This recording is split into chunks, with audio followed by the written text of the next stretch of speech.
ტიტანების შეტევა არა მხოლოდ ერთ-ერთი საუკეთესო ანიმეა და შეიძლება საუკეთესო ანიმეც კი, რასაც კი მიყურებია, არამედ ერთ-ერთი საუკეთესო რამაა, რაც უდესმე წამიკითხავს ან მიყურებია. და ერთ-ერთი პრობლემა რაც მაქვს ტიტანების შეტევასთან და რის გამოც ვაკრიტიკებ ხოლმე და რაც არ მომწონს, ეს არის დასასრული.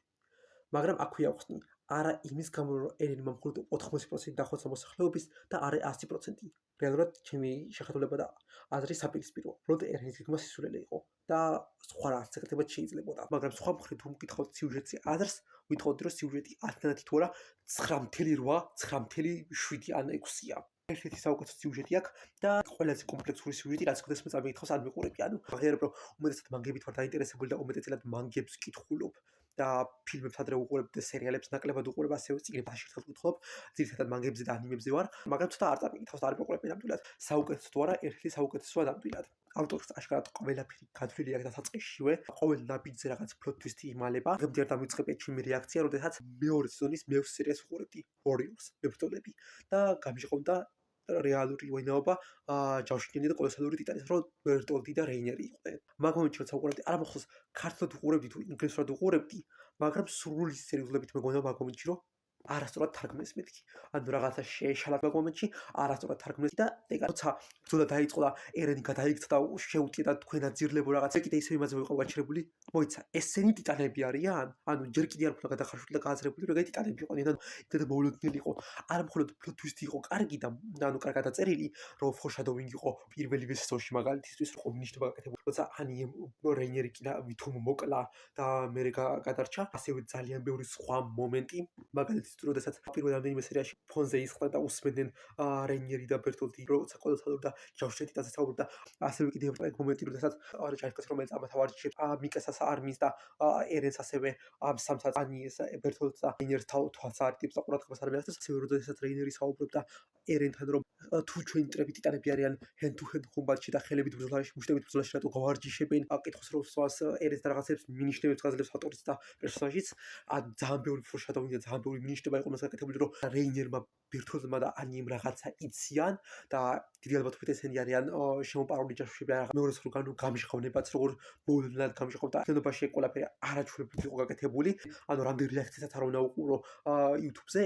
ყველასთვის მოულოდნელია და ყველა გაკვირვებული რჩება ხოლმე და ვერავინ ვერ ხვდებს რომ ფიქრე რომ ეგონი რეალურად ჯაშუშები და შემოპარულები იყვნენ. კიდევ უფრო კარგი plot twist-ი იყო მე თუ გითხავთ on your feet dead ფეხცია და ქიბაბა, როდესაც გამჟღავდება რომ ყველაფრის უკან ერენი დგას. ეგ ნამდვილად სული შემძვრალი და არაჩვეულებრივი plot twist-ია. და შეტევა სრული სერიოზულობით საუკეთესო plot twist-ები ქონდა, რაც კიდევ წამიკითხავს მიყურები. ანუ თან არა ერთი, არამედ 2 და 3. ერთი plot twist-ი რაც არ მომწონს მე პირადად იყო დედამისიც ერენმა შეაჭმევინა ტიტანს. ეგ და არ ვიცი, ანუ ცუდი plot twist-ი არ იყო, უბრალოდ მე პირადად არ მომწონს და ვერც აგიხსნით რატო. არ ვიცი, თუმცა არ მომწონდა ეგ. ფაქტი რომ ისე ამას ყველაფერი წინასწარ გათვლილი აქვს და ყველაფერი დაგეგმილი აქვს, ეგ აშკარაა და სიუჟეტში ძალიან კარგად ვლინდება. მაგაზე ვერავინ ვერ შეწინააღმდეგება, რომ ეგ არ არისო. და დეტალებში ავტორს გათვლილი ყველაფერი, რომ ერთ-ერთი პატარა მომენტი, რაც სხვისი საუბრიდან და ვიდეოდან შევამჩნიე, იყო ის, რომ მესამე სეზონში რეინერი და ბერტოლდი ზიგს შეხვდებიან, იქ ყავას სწავენ და ლივაი თუ არმინი რომელიღაცა ნახავს მაგ ყავას და იტყვის რომ რაღაცა შავ სითხეს სწავლენო. ანუ აქ ყავა არ აქვს კუნძულზე და შესაბამისად ეგ არ იციან რა არის.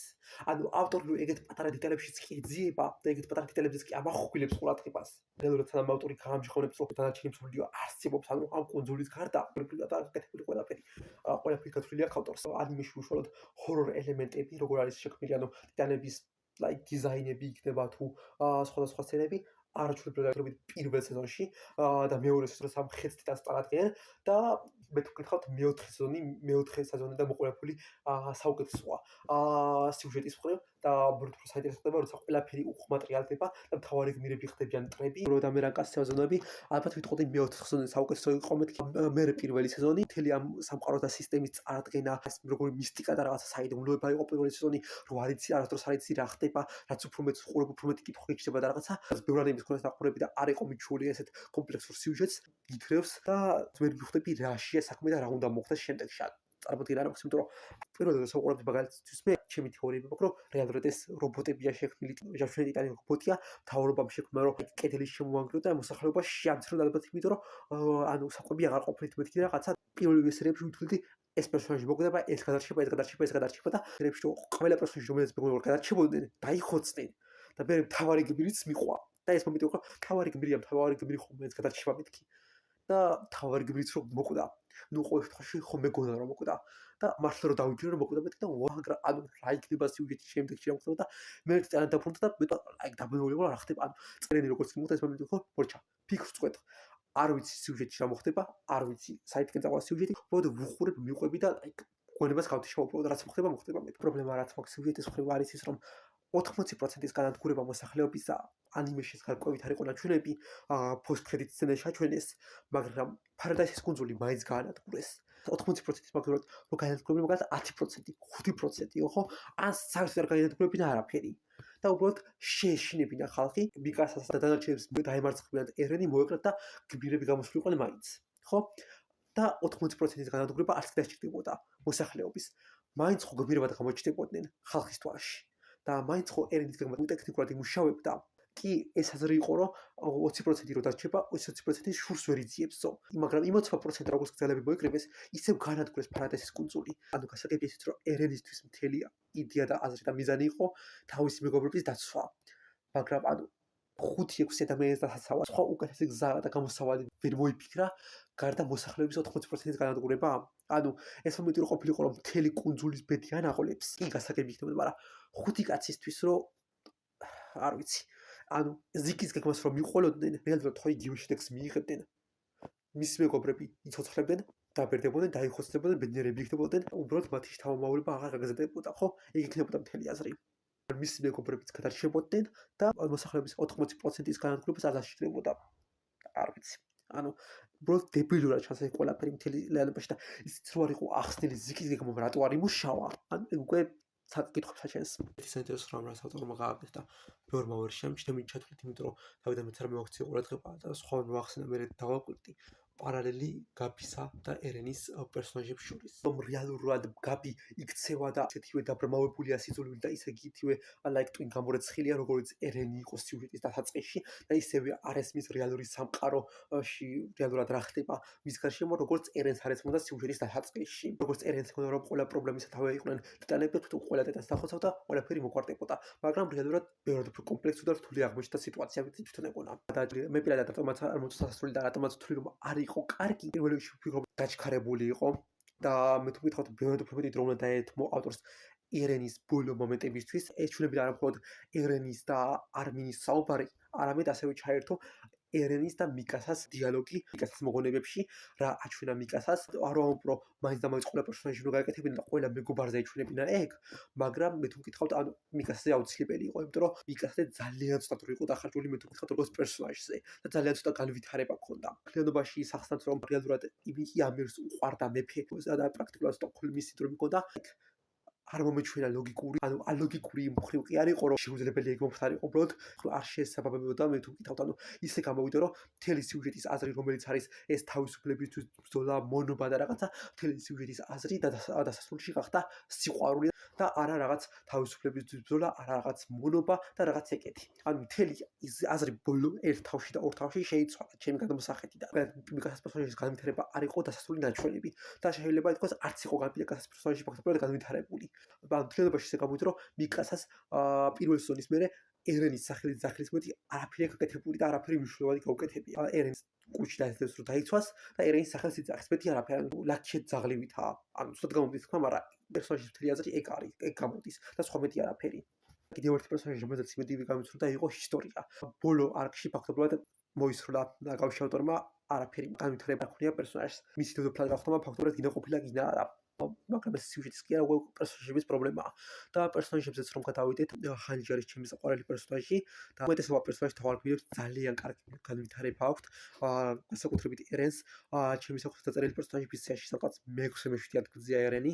ანუ ერთ საყვარელია, ანუ რაც წამიკითხავს, იმ პერსონაჟებში ასევე არმინიც ძალიან კარგი პერსონაჟია და მეორე ხარისხოვანი პერსონაჟები როგორიცაა ლივაი, არაჩვეული პერსონაჟი ჰანჯი, ერვინი, ანიე განვითარების მნიშვნელოვან როლს მოვიდი ამ პერსონაჟისთვის, მაგრამ რეინერზე ვერაფერს არ უტყვი. რეინერი ნამდვილად არაჩვეულებრივი პერსონაჟია. დასაფასებელია, რომ ავტორმა უმნიშვნელო პერსონაჟებსაც დრო დაუთმო და თავიანთი მომენტები მისცა, მაგალითისთვის პიქსი, თუ რაც ერქვა იმ მელოდ პერსონაჟს და მეორე პერსონაჟი ჯარისკაცი, რომელიც გაბის, ფალკოს და სხვა პერსონაჟების მეთაური იყო რა. უმნიშვნელო პერსონაჟებსაც რომ ავტორმა თავის განვითარება მისცა და დრო დაუთმო, ძალიან დასაფასებელი იყო მართლა. ანუ როცა ავტორი იმცხოვს რამეს აკეთებს, ყოველთვის ჩემ თვალში როგორც ავტორი ნამდვილად მაღალდება ხოლმე და მაღალ საფეხურზე ვაყენებ ხოლმე.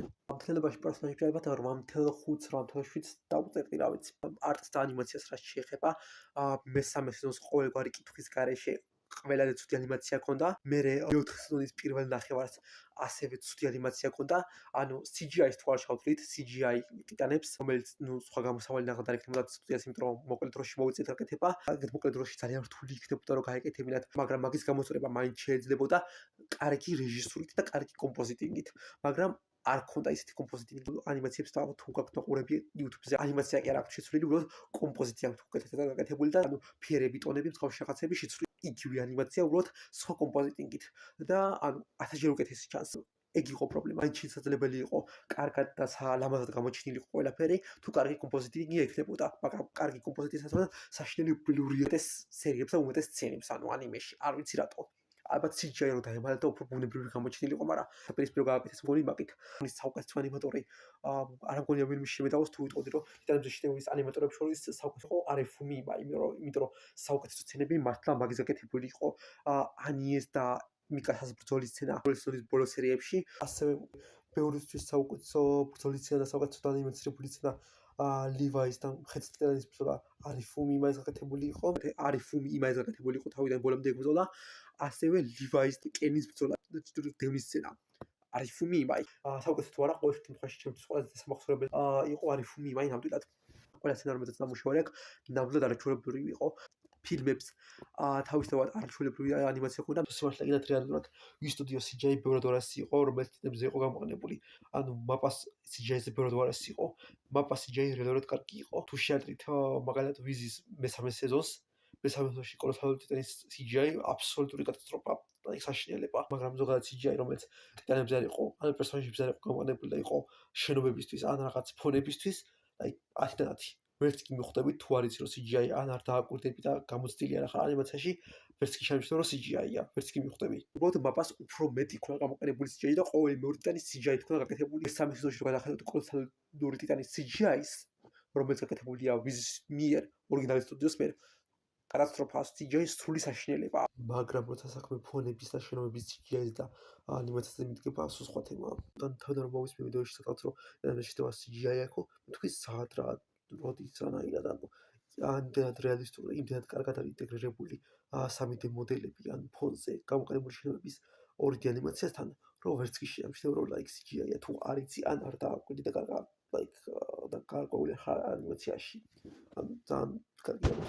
ბილდინგს რაც შეეხება, world building-ის ძირითადი ნაწილი, ანუ 70-60% მაინც აღებულია რეალური სამყაროდან და რეალური სამყაროს ანალოგია, მაგრამ რაც ჩამატებულია მაგალითად ტიტანებზე და მათი შექმნის ისტორია, ასევე პარადაისის კუნძულების ისტორია, რა მოხდა წარსულში, რაც ინფორმაცია არის ნაჩვენები ჩამატებული და რაც გამოგონილია და რეალური სამყაროდან არის აღებული, ნამდვილად ანუ ყველაფერი გარკვევით ნაჩვენები და ნამდვილად გასაგებია. ამიტომ ვთქვი, რომ world building-ს რაღაც 7.5 შეიძლება 8 აქვს. მეთქი რა 7.5 იმიტომ რომ ბევრი არაა გამოგონილი და უმეტესობა რეალური სამყაროდანაა აღებული, მაგრამ სხვა შემთხვევაში რაც არის ნაჩვენები, ძალიან კარგია.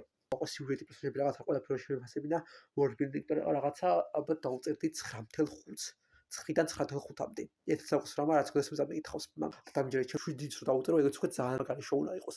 9.9 და 9.5, მას ალბათ 9-ზე, მაგალითად 9-ს დავუწერდი სამფუქარის თამაშებს ან Remember-ის სცენებს. მთლიანობაში ალბათ 9-9 შევაფასოთ ეგრე. 9-დან 9.5-მდე რა.